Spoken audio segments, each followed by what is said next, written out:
cayara kunungo sente maw olu ye wele bila an ka hakili jagabɔ kɛ fɛrɛ mun b'u ka komisiyɔn bolo n'o bɛ dugujukɔrɔ nafaw kunna an ka jamana kɔnɔ olu ye jateminɛ min kɛ kuma fɛn fɛn filɛ senna nin ye nin bɛɛ cɛ ka ɲi nka maaw b'a dɔn min bɛ sɛbɛn kɔnɔ wa n'o ye kɔdi kura ye sariya mun sigilen don sanu bɔli ni sanu kɛli la ko ka se ka o ɲɛfɔ mɔgɔw ɲɛna o la sa u ko ko bi u bɛna baro sigi kɛ n'a fɔ ma ko atelier in kun bɛ kɛ mun ye mun bɛ kɔdi kɔnɔ mɔgɔw jɔyɔrɔ kan ka kɛ mun ye maaw bɛ fɔn ɲɔgɔn kɔ min na o fura bɛ se ka latilen cogo di min ye kɔdi kura in ye o b'o kɔnɔ i b'a dɔn k'a fɔ ko kɔdi kura in kɔnɔna fala ye min ye orpaillage ye ale jɔyɔrɔba b'a la sabula n'i y'an ka jamana lajɛminɛ bi k'a lajɛ i b'a ye k'a fɔ ko orpaillage ninnu yɔrɔ minnu filɛ nin ye olu fana ye kobaw ye yɔrɔbaw de bɛ bi maaw yɛrɛ bɛ taa sanu bɔ u yɛrɛ ye kɔdimini min sigira sen kan san 2023 a bɛ Mali jɔyɔrɔ bonya kosɛbɛ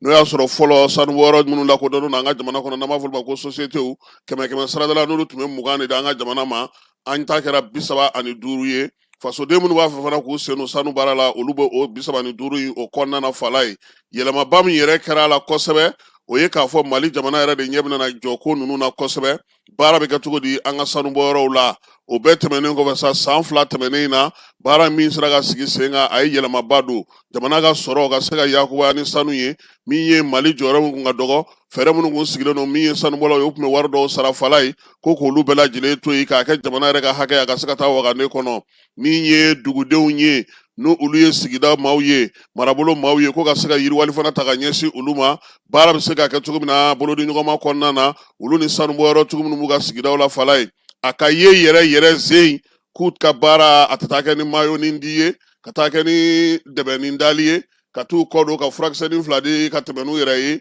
nka nɔ ka ye dugu la a kana kɛ aw bɛ sanu bɔ yɔrɔ min fala ye yen ka di yen ka yelen bɛ yen anw bɛ gɔngɔn mugu kɔrɔ su ani tile an tɛ ka ji tɛ to an ka kɔ tɛ to an ka balo tɛ to o ka dabɔ o ka bɔ a ko la sariya kura in ye o kuma fana fɔ CNT maaw ka kuma na fɛn dɔw tun bɛ yen fɔlɔ o tun yamaruyalen don k'o di sanubɔlaw ma k'u k'o kɛ exonération ye min ye sanu feereko ta na sira fɛ ko o bɔra sariya kura in kɔnɔna na k'o ye fala ye laɲini ye mun ye sefa wari miliyari 500 faso ka se k'o sɔrɔ k'o fara a ka tɔnɔ kan sanu bɔliko la an ka jamana kɔnɔ k'o bila wagane kɔnɔ yaasa bɛɛ lajɛlen ka dama kɛɲɛ min ye sariya kura in ye a sigira sen kan k'a baaraw bɛɛ lajɛlen daminɛ ka ban nka min ye kɛnyɛrɛye tigilama dɔw ye ale ni maa minnu bɛ yen n'olu ta ye sanubɔyɔrɔba ninnu ye fala ye olu dama ɲɛ kumuna dɛ kɛlɛ min yɛrɛ bɔra la i bɔr'o kalama o ani bariki ka kɛlɛ bisa CNT maaw ko u ye fɛn caman mɛn nin tile laban in na sigida caman bɛ yen kuma in cayara a yɔrɔw la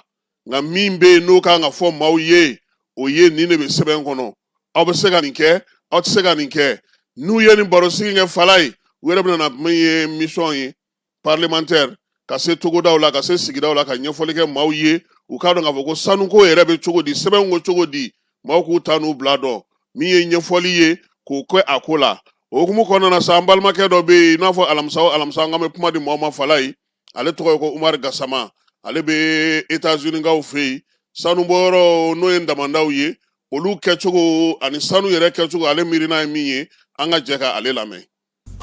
Assalamu alaikum Kasim abedi sava akara da fly i ka denbaya ay baraka ɲɔgɔn tout le monde se porte bien a bɛɛ bonne année bonne santé ala ka san wɛrɛ ala ka ɲinan san ala ka sanni kɛ san barikama ye ala ka kɛ san hɛrɛma ye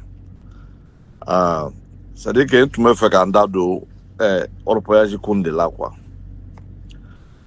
maliyɛnw bɛ orpaillage ko minɛ cogo min na ne ɲɛna nin t'a minɛ cogo ye quoi mɔgɔw tɛ fɛ ka baara de kɛ u tɛ fɛ ka sɛnɛ kɛ tuguni u tɛ fɛ ka cikɛ kɛ u tɛ fɛ ka baara foyi kɛ tuguni parce que a bɛ bɛɛ ɲɛna n'i ye dingɛ sigi i bɛ sanu bɔ i bɛ miliyɔn caman sɔrɔ i ma miliyɔn sɔrɔ bi sini n'i ye dingɛ sigi peut-être o y'i ka chance i bɛ miliyɔn sɔrɔ donc n'a b'i kunkolo kɔnɔ don o don k'a fɔ n'i ye dingɛ sigi sini de o bɛ k'i ka don ye i bɛ miliyɔn 100 sɔrɔ ou bien miliyɔn nin sɔrɔ i bɛ nin sɔrɔ Afrique du Sud ni ɲɔgɔn de tun bɛ yen u bɛ ka taa dingɛ sigi yɔrɔ bɛɛ ko sanu mais le gouvernement s'est levé u ye mun de créer u ye brigade spéciale de créer uniquement pour ça tu vois c'est-à-dire que brigade ni ça ne relève pas de la mine ça relève de la défense.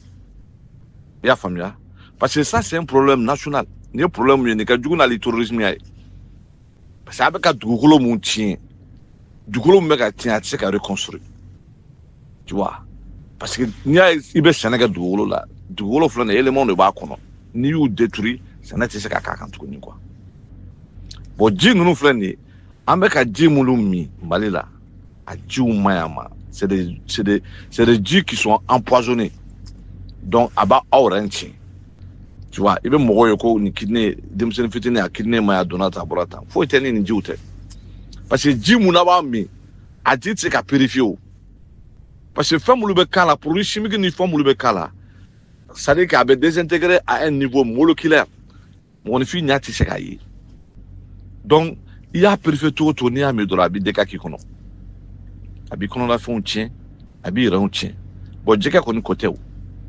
Tu vois. Jega be jimu la nani fait un bas kono. Ne o jega dou. E kon baro te jega yana mai. T'as vu? Jega reka sika balo reke. Ça n'a tissé qu'à que. Jega tissé qu'à menetouni. Hein? Et tissé qu'à fouiller qu'à la touni quoi. Ali brown tissé qu'à balo. T'as vu? Mais c'est très sérieux. Dougoulot ni jimu meka tien bi. En bere djendo.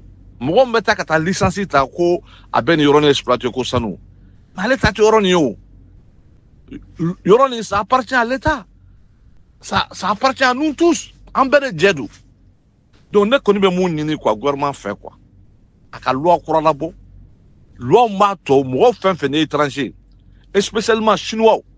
Ou temou kou bara. On a nos cambara.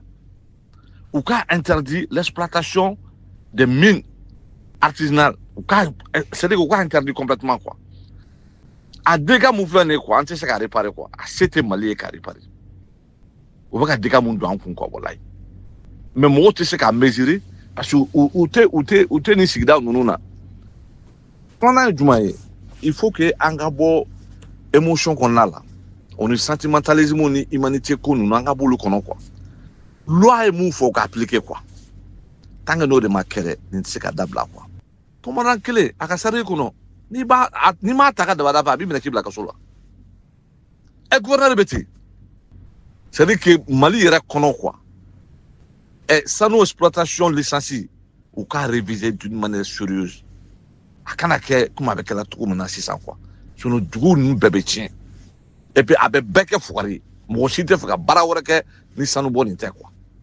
Or péage n'y a une fan là. Ah, parachute dans le dos. Tu vois, s'enrichir très rapidement au dans le dos. Et moi, je sais que moi, tu as qu'à faire chini kana, et qui fait jamana kono tien. On sait que tu dis, et puis qu'on femme tu dis. Hein? Même si tu es bolo là, Keneba, ça fait partie du Mali. Moi, je veux seguir, je de dos d'une manière ou d'une autre. Ou quand tu veux le tien, ben y'a sigilé bala, bébé kaye. C'est nécessaire à qui tu Diga tsika mina tuguni bagan se ka balo tuguni ne o sanu era exploiter ka ba abe mun ko kofe aba sigi ka nyongo laje donc ni betugo mina tan quoi vraiment à conséquence c'est tellement néfaste ça nous cricra ni fin nous c'est tellement néfaste ah non anti se ka mesurer quoi Naman bon ni fin nous kono ah non mais à dégâts autorité quand on qui joue quoi ya famille même ensemble mo nous ah amu sara dongo do ni no ka bara qui contre ces choses là ou ku c'est loi là ya famille ou ku c'est loi là ka do mu me kala dugu kono là ni comment na mu maka baraka ya wulu ka boy c'est très simple gouverneur mutaka bara là ala wulu ka boy c'est très simple. Et ni mo qui va empêcher kaka barake, qui a balika kaka barake. Abo tigimine. Ni problème c'est très simple. Mais il y a photo maintenant, worum be duguma de, on a un problème quoi. Faut de cadon quoi. La corruption c'est un cancer. Tu vois. Jama fin et kremoto ta kodu. O de corruption yon. Corruption te fait on noter. Ben fin de. Mo kelemo ta ko bla poche.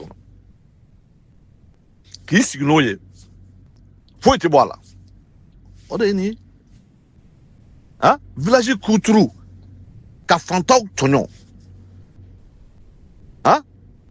bɛɛ sigilen bɛ k'a ye mais gouvernement ka wuli k'i jɔ il faut que c'est à dire que autorités ka licencié ko yɛrɛ de dabila quoi au niveau du village au niveau des chefs du village ou k'a arrêter de complètement quoi qu'on arrête tout bɛɛ dan nin yɔrɔ la quoi c'est tellement énervant n'a ni ma dabila jamana fɛn fɛn kɔnɔ quoi jamanadenw bɛ tɔɲɔ ka taa jamana wɛrɛ la k'i bɛ taa sanu bɔ ou bien cɛ n'i taara k'i bɛ taa sanu bɔ i b'a ye o ye mun k'i la il faut aller au Ghana sinon fɛn fɛn tun bɛ Mali la kɔsan na bɛɛ bɔra Ghana de ka na parce que les Ghanaiens ont dit que non on vous accepte pas c'est tout u bɔra Ghana de ka na parce que u ɲɛ b'a la nous on a un maillon faible u bɛ don an kan dɔrɔn k'an ka wariw di mɔgɔw ma dɔrɔn et puis ils font ce qu'ils veulent ils s'en fichent u mana tila sanu bɔ la n b'u ka bagaji ta u bɛ t'u ka jamana na a dugukolo tiɲɛnen n'a ji tiɲɛnen ninnu an de t'an sigi a kunna yan n b'i fo quoi Kassim an b'i fo walayi c'est énervant merci beaucoup